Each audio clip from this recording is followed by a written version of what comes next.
Assalamualaikum warahmatullahi wabarakatuh. Alhamdulillahirabbil alamin, wassalatu wassalamu ala asyrafil anbiya wal mursalin Muhammadin wa ala alihi washabbihi ajma'in. Amma ba'du.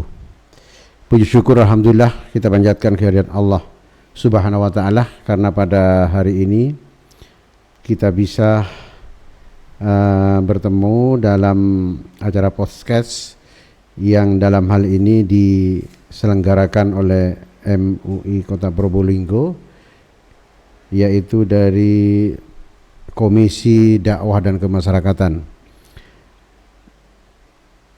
Yang kedua, mudah-mudahan salawat dan salam tetap terlimpahkan kepada Habibah Nabi Muhammad sallallahu alaihi wasallam, keluarga beliau, para sahabat, para tabi'in, insyaallah yang termasuk di dalamnya. Amin. Allahumma amin. Untuk kesempatan kali ini kita akan ngobrol terkait dengan ngobrol haji dan kurban, agar biar enggak sekedar ibadah ritual kita. Yang sebagai narasumber kali ini yaitu adalah narasumber kita DRS Dawam Ihsan MSI, sebagai sekretaris umum di MUI Kota Probolinggo, dan hostnya saya sendiri Abdul Ghaffar SPD MPD. Untuk lebih jelasnya kita menyapa kepada narasumber, yaitu Kiai Dawam Ihsan MSI. Assalamualaikum warahmatullahi wabarakatuh. Bagaimana? Waalaikumsalam warahmatullahi wabarakatuh. Bagaimana Kiai, sehat? Alhamdulillah sehat. Baik. Untuk kali ini kita akan coba untuk ngobrol bareng terkait dengan haji dan korban, agar ibadah kita enggak sekedar ibadah ritual seperti itu. Oleh karena itu di dalam awal ini kita akan coba untuk melihat salah satu ayat Allah Subhanahu wa taala terkait dengan haji dan korban ini. Itu di dalam surat Ali Imran ayat 97. Itu terkait dengan haji, otomatis di situ ada kiblat umat Islam.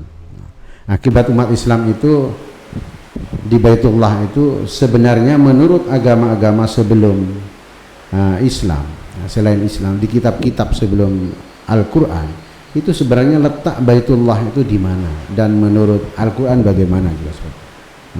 Mungkin Pak Kiai bisa menjelaskan panjang lebar terkait masalah ini.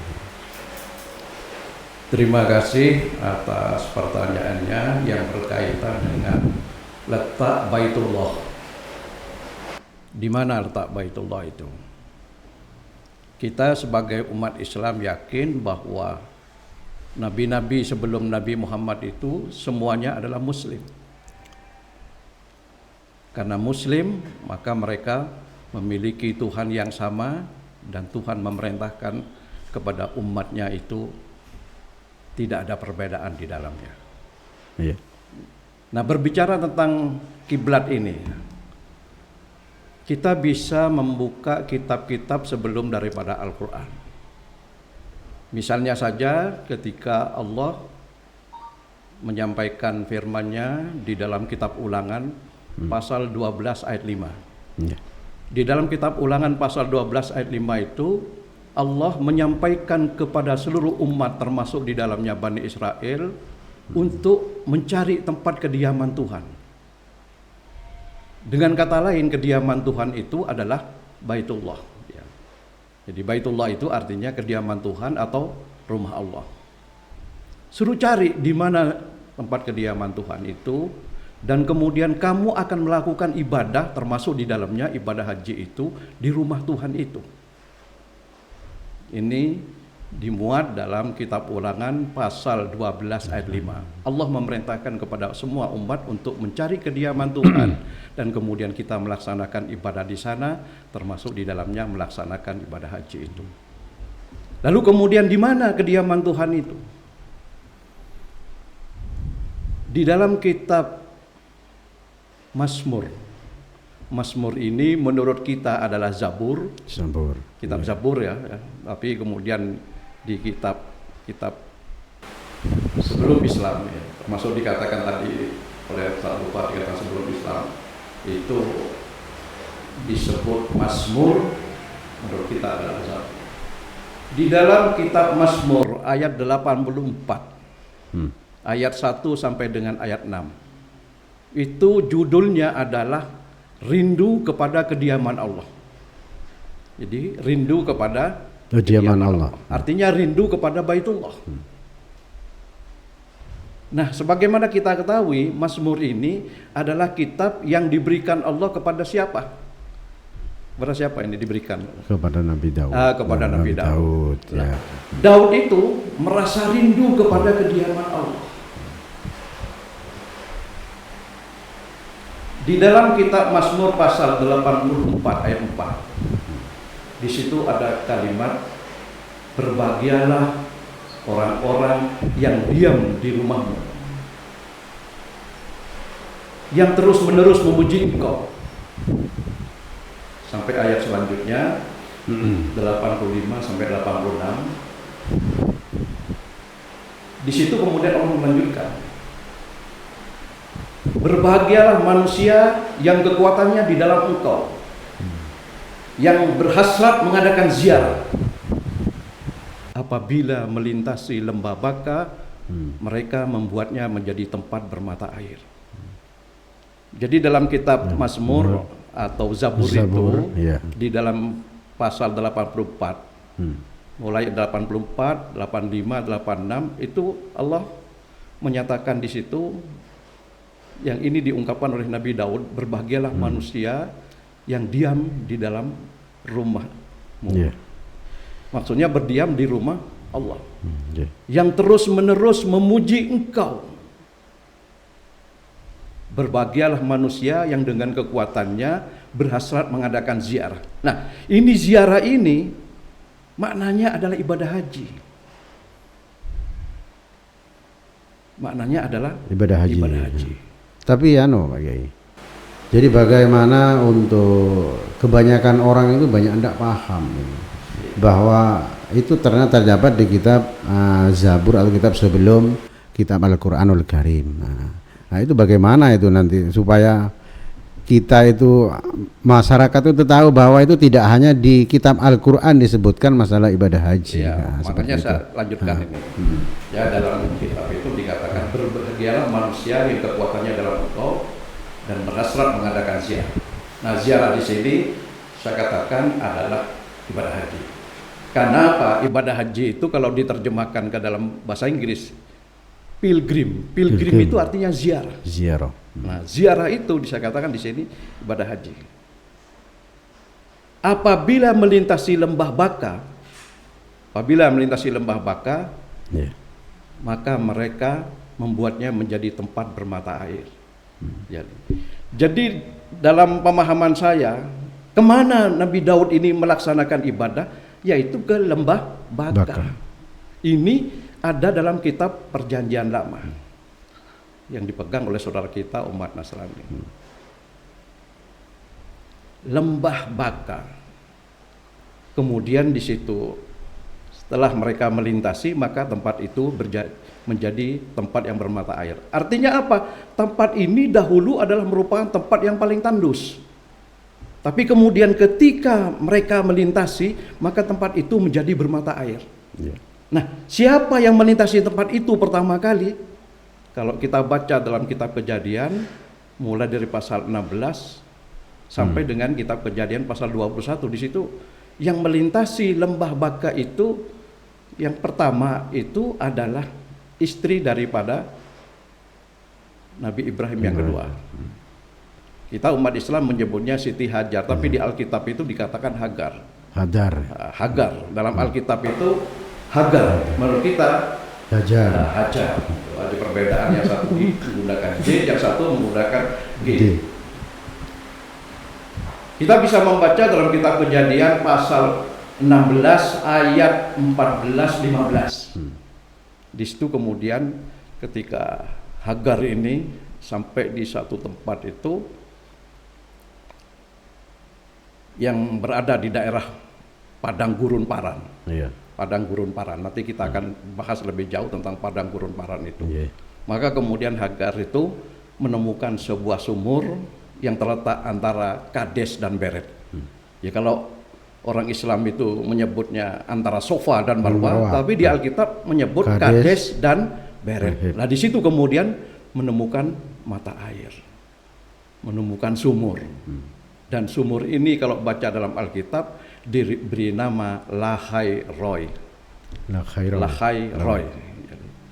Di situ. Jadi ketika dilintasi oleh Hagar ini, menurut Alkitab, maka kemudian Hagar menemukan sumur ini. Tapi kalau menurut cerita Islam, sebagaimana dalam hadis-hadis yang sudah sering kita baca, di situ pada saat Ibrahim mengantarkan istrinya bernama Hajar ini, kemudian bersama anaknya yang masih bayi yaitu Ismail, kemudian Ismail ditinggalkan oleh Ibrahim karena Ibrahim itu ada perintah untuk kembali ke daerah Kanaan, maka kemudian Hajar ini atau Hagar ini berlari antara Bukit Sofa dan Marwah, kemudian di situ ternyata dari kaki Nabi Ismail itu muncul air yang kemudian dikenal dengan istilah Zam-Zam. Ini ada perbedaan sedikit cerita, tetapi di situ ada kalimat persamaan, yaitu ketika dilintasi oleh seorang manusia atau dua orang manusia, yaitu Ismail dan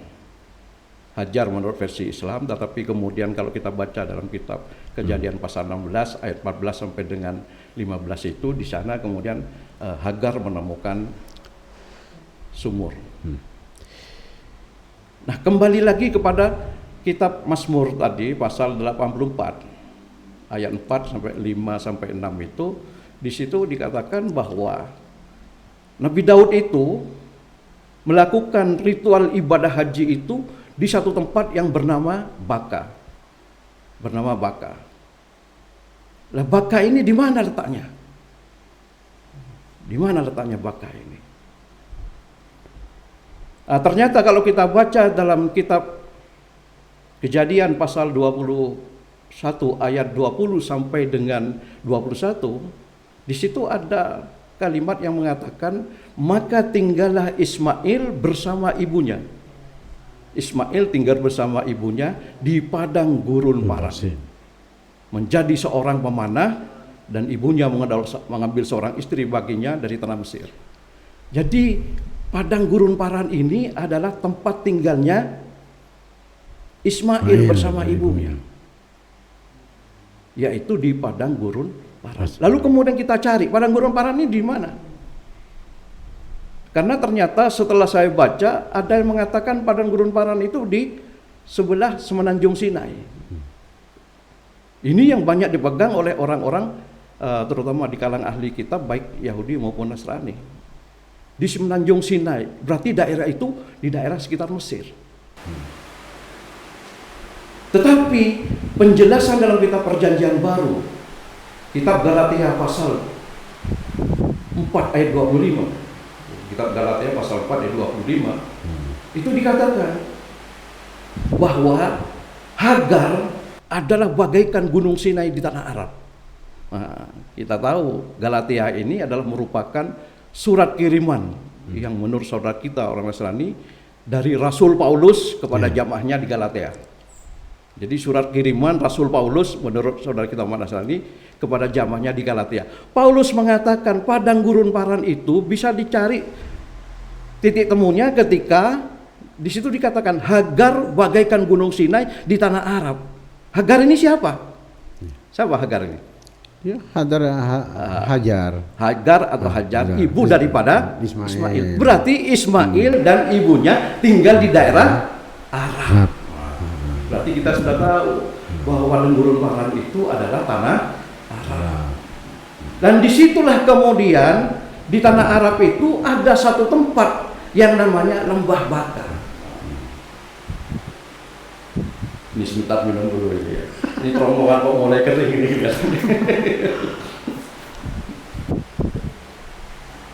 Iya, jadi artinya dari sisi kitab-kitab sebelum Al-Quran itu sudah bisa tarik kesimpulan bahwa itu memang ada istilahnya sama dengan apa yang dalam Al-Qur'an. Ya, maka saya lanjutkan ya. Jadi ternyata setelah kita buka dalam kitab Galatia pasal 4:25, kita tahu bahwa Hagar itu bagaikan gunung Sinai di tanah Arab. Padahal kita tahu Hagar itu ibunya Ismail. Berarti Ismail tinggal bersama ibunya di tanah Arab. Di daerah mana? Nah, Nabi Daud mengatakan lembah Baka. Nah sekarang apa makna baka ini? Makna baka ini. Ternyata kata baka ini diungkap oleh 3 kitab. Yang pertama adalah kitab Mazmur di Perjanjian Lama, dari kitab yang dipegang oleh saudara kita umat Kristiani. Itu di situ ada kata-kata lembah baka. Jadi Alkitab Perjanjian Lama menyebut lembah baka. Sementara dalam kitab tanah, ini Pak Gofar pernah tahu kitab tanah. Tanah itu apa? Tanah itu kalau ditulis bahasa Indonesia T-A-N-A-K-H. T-A-N-A-K-H. Tanah. Tanah ini adalah merupakan kitab yang dipegang oleh umat Yahudi. Isi daripada kitab tanah ini merupakan singkatan daripada, isinya itu merupakan singkatan daripada tanah itu.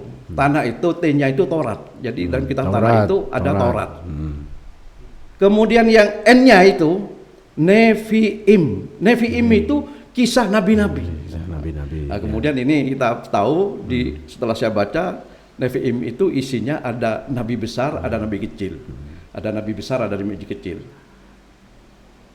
Nabi kecil itu disebutkan salah satu atau 2 diantaranya itu yaitu Yunus dan Zakaria, itu masuk nabi kecil. Kemudian nabi besar itu ada Yehezkel. Yehezkel itu menurut beberapa ahli tafsir dari kalangan umat Islam tidak lain adalah katanya Nabi Zulkifli. Jadi ada Taurat, ada kisah para nabi, dan kemudian ada kisah sejarah, kebijaksanaan dan nubuat.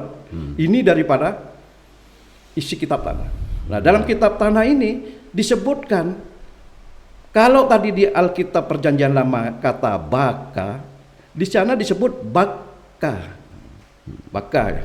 Baka. Ya, jadi Alkitab umat Nasrani Perjanjian Lama disebut baka. Di kitab tanah orang Yahudi itu disebut baka. Lalu Al-Qur'an menyebut apa?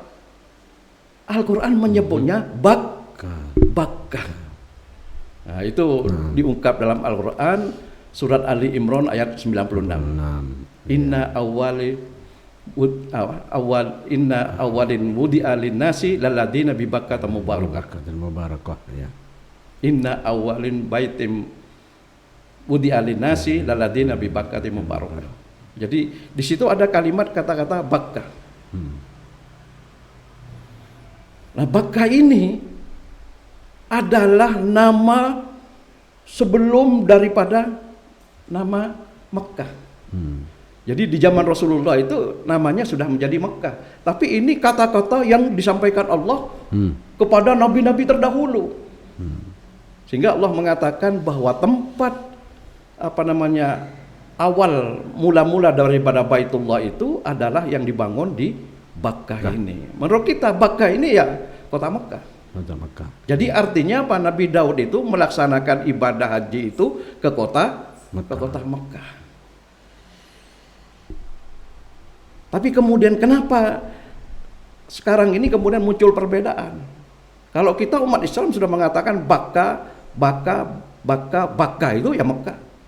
Tapi kemudian orang Yahudi dan Nasrani mengatakan bahwa Bakkah itu bukan lembah Bakkah yang ada di Mekkah, tetapi adalah lembah Beka yang ada di Lebanon. Jadi ini orang-orang Yahudi dan Nasrani mengatakan itu lembah Beka yang ada di Lebanon. Ya. Mari kita lanjutkan lagi ya. Nah sekarang kembali lagi kepada judul daripada Mazmur pasal 84 itu, rindu kepada kediaman Allah. Mari kita cari arti, apa arti sebenarnya Baka ataupun Bakkah. Setelah saya baca dalam ensiklopedia Yahudi, maka Baka Baka itu diartikan the crying valley, lembah menangis. Mengapa disebut lembah menangis? Karena tempat ini adalah merupakan tempat yang paling tandus di muka bumi, tapi kemudian ketika dilintasi oleh orang yang saya sebut tadi, ya, kalau versi kita ada Ismail dan Hajar, tapi menurut versinya Kitab Kejadian pasal 16 ayat 14 sampai 15 itu ketika di situ kemudian Hagar menemukan sebuah sumur yang diberi nama Lahai-Roi. Di situ dikatakan tempat yang paling tandus. Kalau kemudian orang Yahudi dan Nasrani mengatakan itu adalah lembah Beka yang ada di Lebanon, maka ini jelas tidak cocok. Kenapa? Karena lembah Beka yang di Lebanon itu adalah lembah yang subur, bukan lembah yang tandus. Itu yang pertama. Kemudian yang kedua, ketika di dalam kitab Mazmur 84 itu rindu kepada kediaman Allah, rindu kepada kediaman Allah. Kalau kemudian Beka itu diartikan yang ada di Lebanon, maka Daud tidak akan terlalu rindu. Kenapa? Karena jarak Yerusalem di mana Daud di situ tinggal dengan lembah Beka ini tidak terlalu jauh. Paling jauh antara 300 sampai dengan 400 km. Sementara kalau dari Yerusalem kepada lembah Baka menurut Al-Quran di situ adalah Mekah, itu jaraknya lebih dari 1.500 km. Sehingga menurut saya semakin jauh tempat maka dia akan semakin rindu. Ya. Sini ya. Kemudian kita sudah menjadi tahu, walaupun di sini orang-orang Yahudi mengatakan itu bukan lembah Baka yang menurut Al-Quran Baka itu bukan, tapi lembah Beka. Iya, jadi itu sudah jelas ada benang merah di situ. Jadi antara kitab-kitab sebelum Al-Quran dengan Al-Quran sudah ketika disinkronkan itu ternyata jadi tidak ada perbedaan. Berarti satu yang sudah disempurnakan oleh Al-Quranul Karim.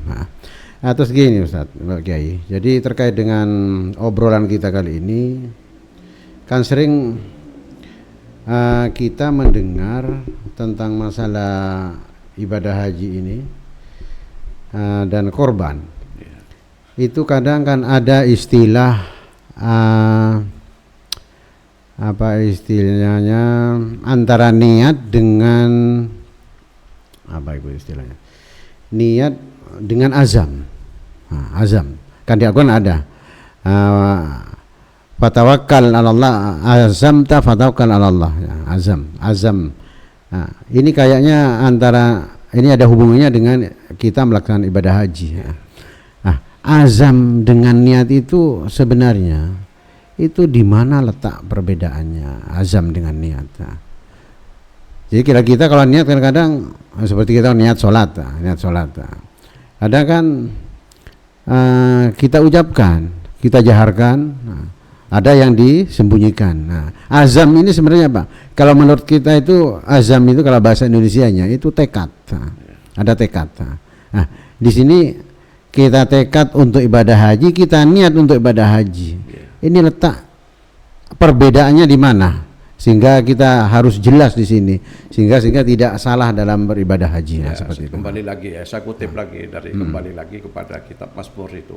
Di situ ada kalimat di dalam Mazmur pasal 84 ayat 5 itu, berbahagialah manusia yang kekuatannya dalam Engkau, yang kekuatannya dalam Engkau dan berhasrat mengadakan ziarah. Ya. Berbahagialah manusia yang kekuatannya dalam Engkau. Artinya apa?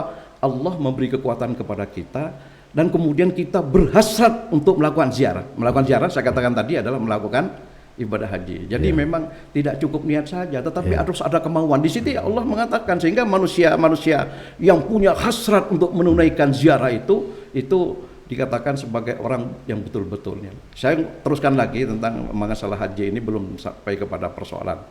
Nah, titik-titik persamaannya tentang walaupun dalam Alkitab Perjanjian Lama ataupun dalam kitab tanah orang Yahudi ini tidak diungkap secara teknis. Tetapi ada titik-titik persamaannya.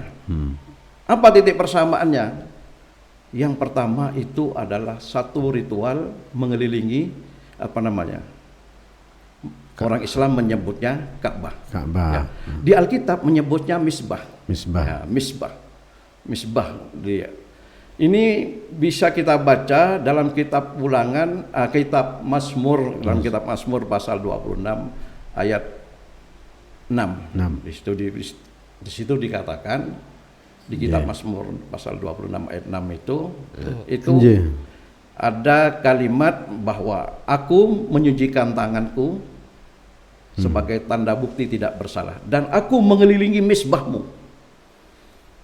Jadi mensucikan tangan ini adalah bagian daripada ibadah yang kita kenal dengan istilah wudu. Ya. Di Alkitab itu saya baca wudu itu sering digambarkan mencucikan tangan dan mencucikan kaki. Mungkin ini bagian daripada wudu. Ini bisa kita baca dalam kitab Keluaran pasal 40 ayat 31 sampai 32. Di situ ada kalimat Musa dan Harun beserta anak-anaknya ketika akan masuk di kemah yang suci atau melaksanakan ibadah itu mencuci tangan dan kaki. Ini saya katakan mencuci tangan dan kaki ini adalah merupakan bagian daripada wudu. Dan kemudian Nabi Daud mengatakan ketika telah mencucikan tangan dan kaki itu, kemudian dia mengelilingi misbah. Nah, mengelilingi misbah ini menurut kita adalah tawaf. Menurut kita adalah tawaf. Ini ada persamaan-persamaan. Jadi menurut kita ini adalah merupakan yang ritual yang kita kenal dengan tawaf. Lah kemudian mengenai masalah bagaimana bentuk daripada Ka'bah itu. Ini bisa kita baca dalam kitab Yehezkel mulai dari pasal 40 sampai dengan pasal 42. Di kitab Yehezkel itu yang sebagaimana saya katakan ada yang mengatakan Yehezkel itu adalah Nabi Zulkifli. Ada yang mengatakan di antara ulama-ulama Islam mengatakan Yehezkel itu adalah Nabi Zulkifli. Di dalam kitab Yehezkel pasal 42 ya, ayat 15 sampai dengan ayat 20. Di Yehezkel pasal 42 ayat 15 sampai dengan 20. Di situ Yehezkel itu melakukan pengukuran terhadap apa yang kita dengan bait suci yang orang Islam menyebutnya Ka'bah. Ternyata setelah diukur dari timur ke barat, kemudian dari barat ke mana ini ke selatan ya, selatan kemudian terus bentuk 4 persegi itu ternyata ukurannya itu sama, yaitu 500 hasta. Artinya wujud daripada bait suci yang digambarkan dalam kitab Yehezkel itu sama dengan modelnya Ka'bah. Nah, sama dengan modelnya Ka'bah. Jadi ini diungkap dalam kitab Yehezkel pasal 42 ayat 15 sampai dengan 20. Nah kemudian ketika akan melakukan ibadah yang kita kenal dengan haji itu, ini diungkap dalam kitab Yehezkel pasal 44 ya, ayat 17 sampai dengan 18. Di situ harus menggunakan bagian khusus, harus menggunakan pakaian khusus, yaitu pakaian linen berwarna putih. Pakaian linen berwarna putih. Di situ dikatakan tidak boleh menggunakan baju yang terbuat dari bulu domba. Artinya hanya menggunakan pakaian linen warna putih. Nah, sementara pakaian linen ini kalau kita baca dalam 4 Injil, ternyata ini adalah sama dengan kain kafan. Kain kafan. Ini kita bisa baca di Injil Matius ya. Injil Matius pasal 27 ayat 59. Ketika Yesus itu diturunkan dari kayu salib, kemudian dikafani oleh seorang yang bernama Yusuf Arimatia. Nah, Yusuf Arimatia ini menggunakan kain linen berwarna putih. Ini disebutkan dalam Injil Matius itu. Dalam Injil Markus disebutkan dalam pasal 15 ayat 46. Sama juga di situ Yesus diturunkan dari kafan kemudian menggunakan kain linen berwarna putih. Dalam Injil Lukas di situ disebutkan dalam pasal 23 ayat 53. Juga sama menggunakan kain linen berwarna putih. Kemudian dalam Injil Yohanes pasal 19 ayat 40. Di situ dikatakan bahwa Yesus itu dikafani dengan kain linen berwarna putih.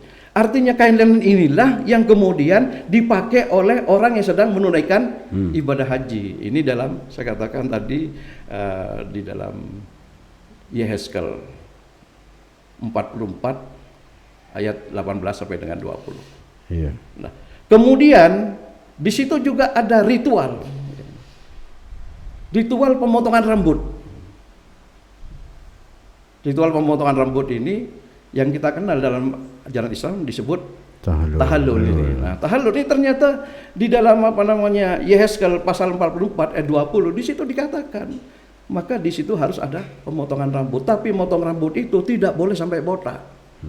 Dipotong sesuai dengan peraturan. Nah, itu peraturannya ada berapa helai dan sebagainya itu. Iya.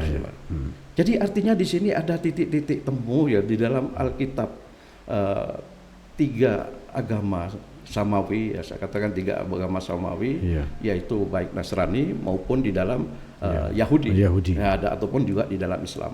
Walaupun memang setelah saya baca baik dalam Perjanjian Lama ataupun dalam kitab tanah daripada orang Yahudi itu memang tidak mendetailkan, menceritakan secara detail, tapi itu ada gambaran-gambaran persamaannya. Nah, mari kita lanjutkan tentang mengenai karena korban. Karena korban ini masih tetap ada rangkaiannya dengan ibadah haji. Kenapa saya katakan ada rangkaian? Karena di situ ada sa'i itu lari antara Bukit Sofa dan Marwah yang dilakukan oleh siapa? Hajar. Nah, yang kemudian menurut Alkitab itu antara Kades dan Beret. Ya. Ada menurut Alkitab Kades dan Beret. Kalau di versi kita itu berlari antara Sofa dan Marwah. Kemudian di situ juga ada yang dikatakan balang jumroh. Ya. Balang jumroh itu sebagai simbol perlawanan terhadap iblis yang akan menggoda Nabi Ibrahim agar tidak menyembelih putranya itu. Nah, ini ketika berbicara tentang korban ini juga ada perbedaan di kalangan umat Islam dengan orang-orang Yahudi dan Nasrani itu. Mari kita lihat sedikit gambaran tentang cerita kelahiran 2 orang putra daripada Nabi Ibrahim itu. Yang pertama adalah Ismail.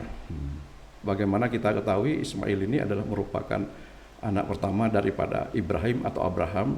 Kalau di Alkitab itu diungkap dalam kitab Kejadian pasal 16 ayat 16. Abraham berumur 86 tahun ketika Ismail lahir baginya.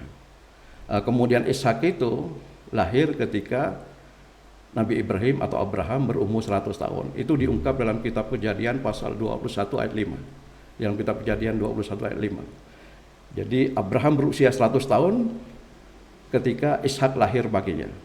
Jadi kalau kita lihat dari kutipan 2 ayat ini, kita tahu bahwa Ismail itu lebih tua 14 tahun daripada Ishak, lebih tua 14 tahun daripada Ishak. Tapi kemudian kalau kita baca dalam kitab Kejadian pasal 21 itu tentang kisah bagaimana Ismail itu diusir. Ya, ini menurut Alkitab itu, kalau menurut kita itu umat Islam kan Ismail waktu kecil itu diantarkan oleh Ibrahim bersama ibunya kemudian ditinggal. Tapi menurut Alkitab ini dalam kitab Kejadian 21 mulai ayat 1 sampai ayat yang terakhir di situ bercerita tentang bagaimana Hagar bersama Ismail itu diusir oleh Nabi Ibrahim atas permintaan daripada istri yang pertama, yaitu Sarah. Tapi di situ ada kalimat yang menurut logika kita agak janggal. Kenapa? Karena pengusiran ini terjadi ketika Ishak sudah disape. Nah, kalau saya tanya Pak Gofar, kalau disape ini kira-kira usianya berapa? Ya berapa tahun? 2 tahun. Ya, minimal 2 tahun. Disape itu artinya sudah tidak berhenti menyusui kepada ibunya. Lah itu di saat Ishak sudah disape. Lah kalau Ishak sudah disape, saat itu Ismail diusir, berarti usia Ismail berapa? 2 tahun ditambah 14 tahun. Berarti 16 tahun. Lah di kisah dalam pengusiran itu yang menurut saya tidak rasional adalah ketika Ismail itu diusir bersama ibunya oleh Abraham atas permintaan Sarah. Padahal usianya sudah 16 tahun. Di situ dikatakan seolah-olah Ismail ini dianggap seperti masih bayi. Sehingga Ismail ini diangkat oleh Abraham atau Ibrahim ditaruh di pundak ibunya. Kemudian masih dikasih 1 kirbat air, masih dikasih roti. Apa masuk akal anak usia 16 tahun kemudian digendong oleh ibunya? Ini adalah cerita yang jelas akal kita tidak akan bisa menerima. Nah kemudian yang kedua berbicara tentang korban.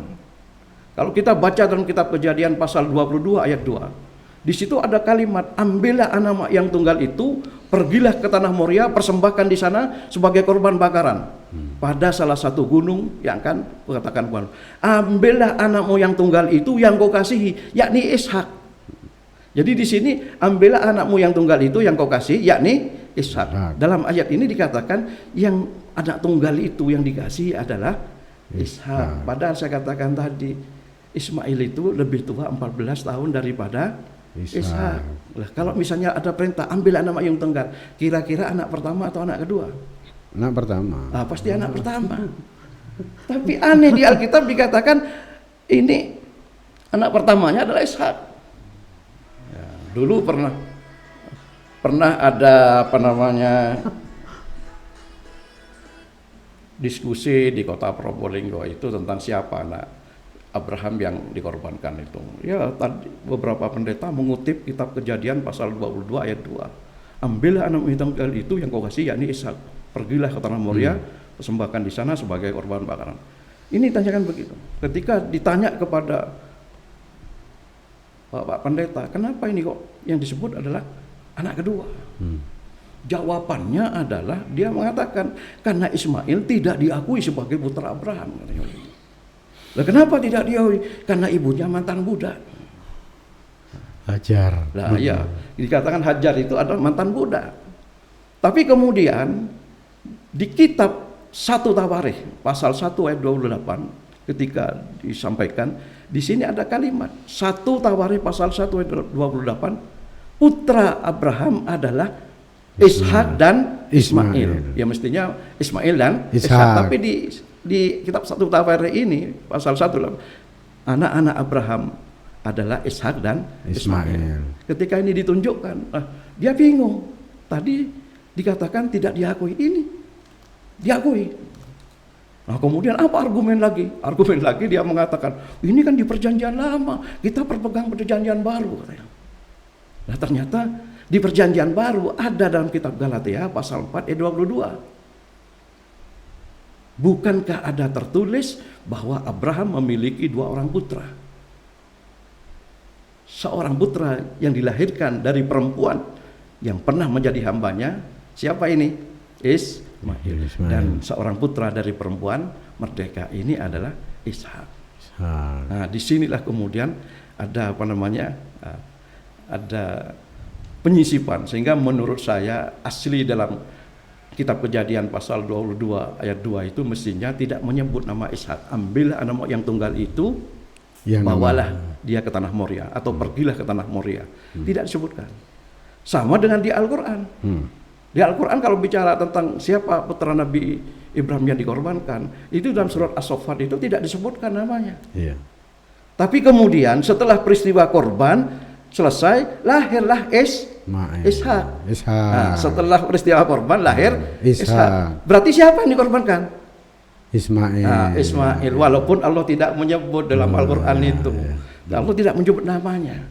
Tetapi ketika peristiwa terjadi korban ini sebelum daripada lahirnya Ishak, berarti yang dikorbankan, yang diperintahkan untuk dikorbankan adalah tentang nama putra Ibrahim dan mana Ismail ini. Nah, inilah sehingga saya katakan karena ini korban ini masih ada kaitannya dengan jumroh. Jumroh itu kaitannya dengan bagaimana setan itu akan menghalangi Nabi Ibrahim supaya tidak jadi melaksanakan niatnya itu. Tetapi Allah itu sebenarnya hanya ingin menguji seberapa jauh cintanya Ibrahim kepada anaknya dibandingkan kepada Allah Subhanahu wa taala. Nah, ternyata kemudian cintanya Ibrahim kepada Allah melebihi daripada cintanya kepada anaknya, dan itu dibuktikan sehingga kemudian ketika dilaksanakan oleh Allah diganti dengan seekor domba atau kambing kibas itu.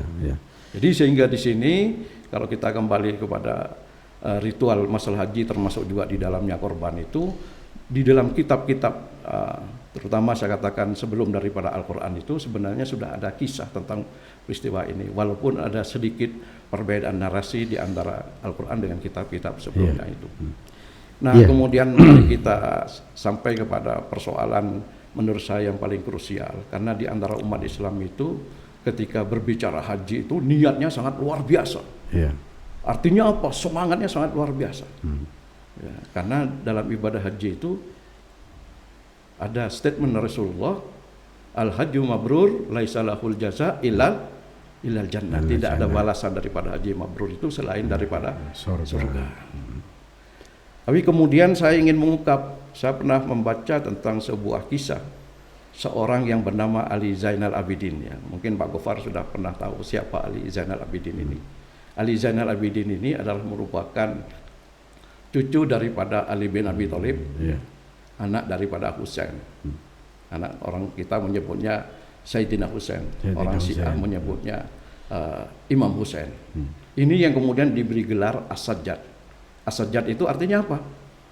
Orang yang selalu bersujud kepada Allah. Ini Ali Zainal Abidin ini dikenal sebagai orang yang mendapat julukan As-Sajjad. Nah, ini pada suatu ketika musim haji di Padang Arafah, pernah ditanya oleh satu muridnya yang bernama Imam Shibli. Imam Shibli ini bertanya, apa yang kamu lihat wahai Ali di Padang Arafah ini? Padahal kita tahu ketika pada 9 Dzulhijjah itu orang di sana berkumpul di Arafah sedang melaksanakan ibadah wukuf ya. Wukuf. Apa yang kamu lihat katanya? Ali Zainal Abidin mengatakan, aku lihat sedikit manusia. Padahal sebenarnya ini semuanya adalah manusia. Tapi Ali Zainal Abidin mengatakan, aku lihat sedikit manusia. Yang banyak itu adalah kera dan babi. Yang banyak itu adalah kera dan babi. Ini maknanya apa? Orang yang terlihat sebagai kera dan babi itu artinya apa? Dia datang kepada Allah untuk menunaikan ibadah itu, tapi perilakunya masih digambarkan sebagai perilaku kera dan babi.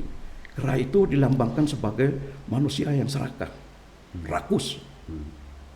Kemudian babi itu digambarkan sebagai binatang yang jorok, kotor.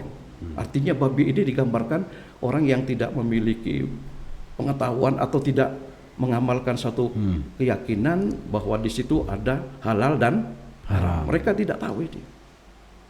Nah, artinya apa? Dia itu datang kepada Allah, niatnya ingin mendapat haji mabrur, tapi bekal yang dia bawa itu tidak mencerminkan kesucian. Dia berharap sepertinya ibadah haji ini sebagai sarana pencuci dosa. Jadi kalau datang ke sana bawa dari bekal yang sepertinya mau mencuci dosa. Padahal Islam itu tidak seperti itu. Rasulullah sering menceritakan begini, ada pernah suatu kelompok orang yang sedang melakukan perjalanan yang sedang melakukan perjalanan, dikatakan fi sabilillah, itu orang musafir, kemudian suatu ketika itu tinggal di satu tempat, pagi siang malam itu selalu menengadahkan tangannya, meminta kepada Allah. Lalu sahabat bertanya, ya Rasulullah, apakah doa-doa mereka dikabulkan? Apakah amalan mereka diterima oleh Allah? Rasulullah hanya mengatakan begini, bagaimana akan diterima?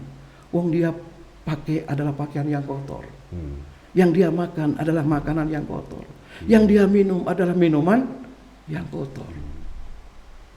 Maka kemudian Allah dalam Al-Quran di surat Ar-Rahman itu dia mengatakan, hal jazaul ihsan illa ihsan, bahwa Allah tidak akan membalas kebaikan dengan kebaikan. Kebaikan akan dibalas kebaikan. Kalau dia bawaannya tidak kebaikan, dia tidak akan dibalas dengan kebaikan. Iya.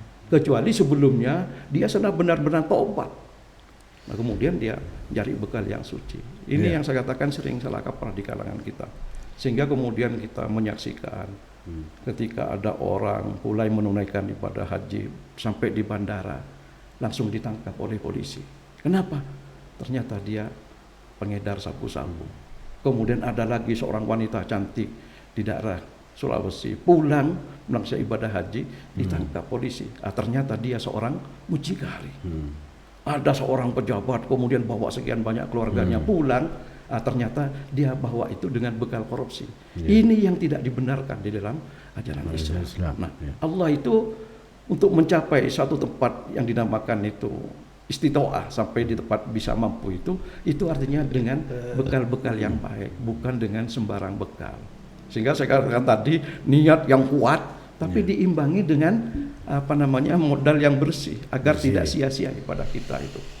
Iya. Saya kira itu mungkin. Ya itu Ustaz. Jadi ini Kiai. Jadi artinya itu sudah ada gambaran yang sudah pasti seperti itu. Jadi tentang ibadah haji, nah, tadi niat dan azam tadi. Nah, jadi sudah jelas itu perbedaannya. Jadi itu tidak bisa dibedakan, tidak bisa disendirikan antaranya dengan azam, nah, seperti itu. Oleh karena itu di kalangan masyarakat juga ada Pak Kiai.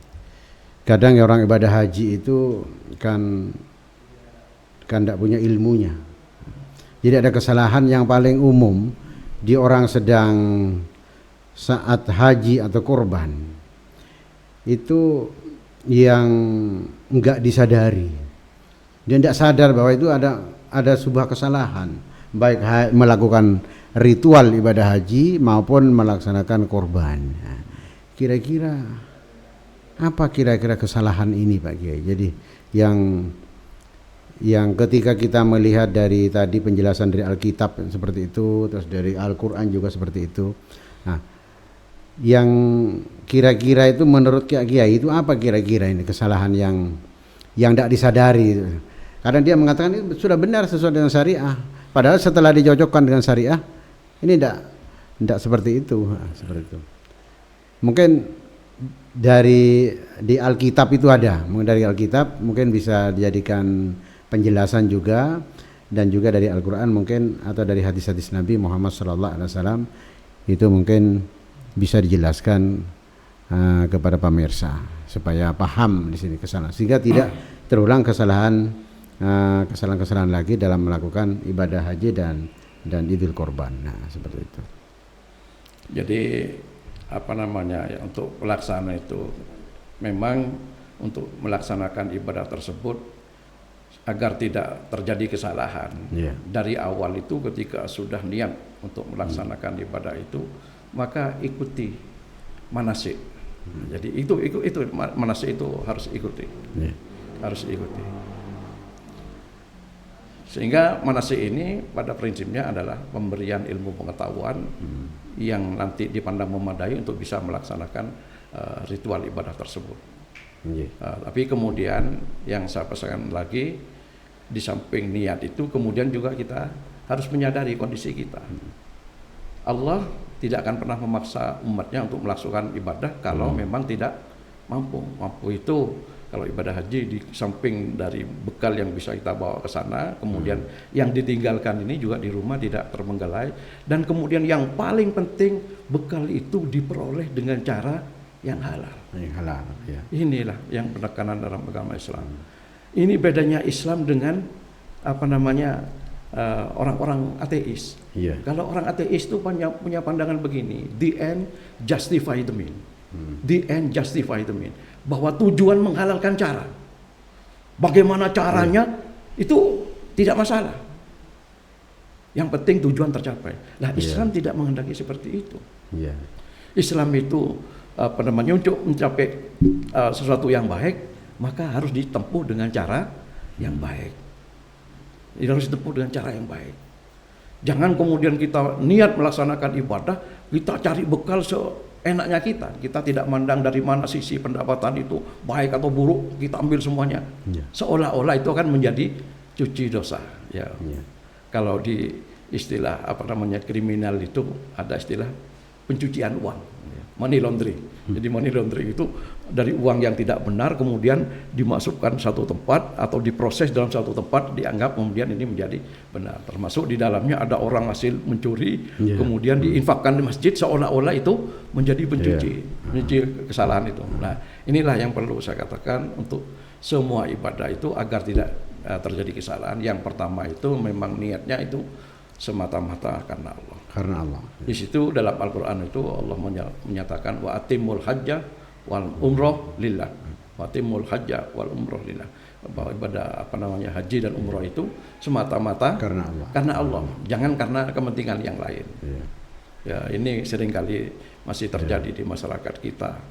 Ada orang yang kemudian setelah menunaikan ibadah haji Ini kemudian kalau tidak dipanggil Pak Haji ini marah. Ini sebenarnya bukan karena Allah. Oleh karena itu dulu di zaman Rasulullah itu tidak ada gelar-gelar semacam itu. Karena apa? Ibadah itu lillah.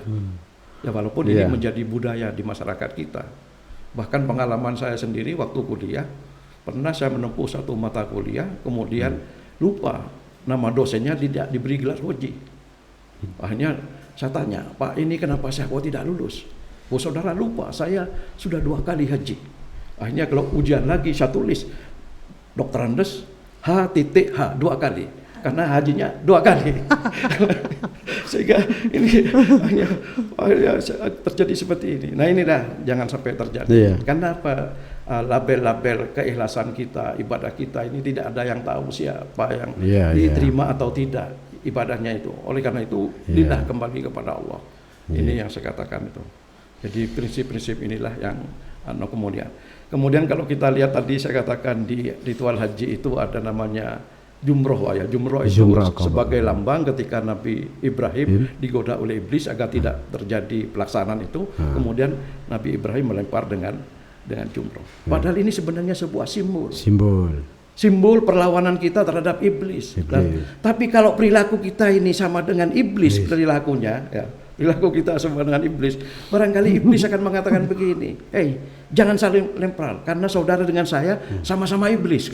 Nah ini sama-sama setan. Kenapa? Iblis atau setan itu Allah mengatakan minal jinnati mana dari bangsa jin dan bangsa manusia. Kalau perilaku kita ini ngambil barang dari sembarang, kemudian kita gunakan untuk menunaikan ibadah. Kemudian di situ lambang melempar iblis akan bilang sama-sama setan, jangan saling lempar. Ini oleh karena itu saya katakan ibadah ritual haji ini mulai dari wukuf ini kita bercermin bagaimana wukuf itu sebagai sebuah lambang padang mahsyar di dunia ya, karena manusia akan dikumpulkan di sana dalam kondisi yang sama, tidak ada yang membedakan status apakah raja dan sebagainya, dalam posisi yang sama.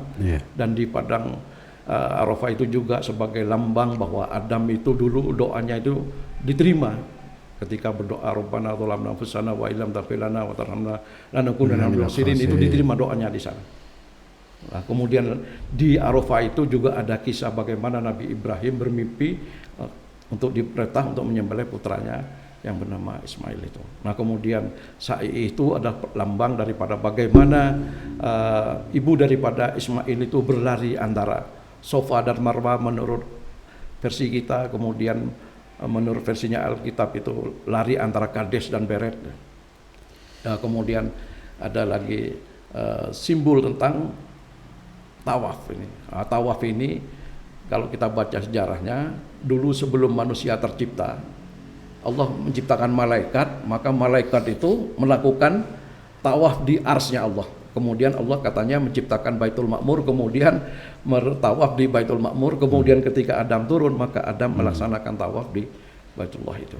Jadi saya kira menurut saya dalam Alkitab ataupun dalam kitabnya orang Yahudi itu ada jejak-jejak tentang ritual ibadah haji. Sehingga ibadah ritual haji ini memang adalah merupakan napak tilas dari zamannya Adam sampai kepada Ibrahim, dan Rasulullah itu mengukuhkan kembali ritual-ritual yang pernah dilakukan oleh Adam dan Nabi Ibrahim tersebut. Iya, baik. Saya kira itu. Baik Pak Kiai, mungkin tinggal akhir terkait dengan korban. Korban ini kan banyak yang bagi orang yang sudah dewasa, orang yang remaja kepingin korban. Nah, kalau ke remaja, jadi kalau belum mampu untuk berkorban, korban versi pelajar itu, karena ini banyak di media sosial seperti itu juga. Jadi bagaimana versi korbannya para pelajar ini agar dia bisa berkorban.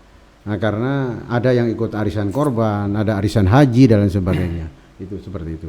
Ini kira-kira bagaimana Pak Kiai? Ya, kalau versi pelajar untuk bisa dilakukan supaya dia dikatakan berkorban, korban dalam versi melaksanakan perintah Allah, seperti itu. Jadi begini, yang jelas Allah itu dalam Al-Quran menyatakan la yukallifullahu nafsan illa usaha. Jadi Allah itu tidak akan memberi beban tanggung jawab di luar batas kemampuannya. Nah, di situ Rasulullah mengatakan, barang siapa yang mampu berkorban tapi tidak mau melaksanakan korban, maka jangan dekat-dekat tempat sholatku. Artinya apa? Ini ada penegasan bagi orang yang mampu berkorban. Lalu bagaimana dengan korban yang di sekolah-sekolah itu urunan ada 100.000, 200.000, kemudian itu sebenarnya itu adalah melatih untuk mendorong supaya punya niat untuk bisa melaksanakan korban ketika kelak dia sudah menjadi orang yang punya kemampuan. Sama dengan waktu saya masih kecil ya, dilatih oleh ibu saya poso jam 10 ya, jam kelas 1 itu SD itu suruh puasa sampai jam 10. Udah sampai beduk-beduk enggak kuat. Nah, sudah jam 10 saja. Setelah nanti jam 10 selesai, baru kemudian beduk sampai poso beduk. Baru poso sampai jam 12 setelah beduk. Nah, nanti sampai jam 3 dan sebagainya. Itu sebenarnya cara orang tua melatih kita agar kita kuat di dalam melaksanakan syariat tersebut. Ini menurut saya adalah hal yang baik ya, karena tujuannya adalah walaupun sebenarnya itu belum masuk kategori yang dinamakan tadi saya katakan korban. Karena korban itu sesuai kemampuan. Tapi dengan urunan itu adalah latihan. Menurut saya sama dengan orang tua kita melatih ibadah puasa itu bertahap mulai dari jam 9, kemudian jam 10, jam 12, sampai jam 3, bahkan sampai kemudian terakhir sampai kepada waktu maghrib. Sehingga menurut saya itu juga hal yang baik untuk dipraktekkan. Kan tujuan kita itu melatih supaya. Nah, tapi yang paling penting itu ya jangan kemudian kembali lagi saya katakan niatnya baik tapi kemudian caranya yang tidak baik. Ada orang niat berkorban sapi tapi diperoleh dengan cara mencuri. Nah, ini yang tidak dibenarkan dalam agama Islam itu. Kalau tidak mampu ya tidak usah. Allah itu tidak akan memberikan tanggung jawab sesuai dengan kecuali sesuai dengan kemampuan. Saya kira itu Ya, mungkin itu yang mungkin bisa di closingnya, jadi kesimpulannya.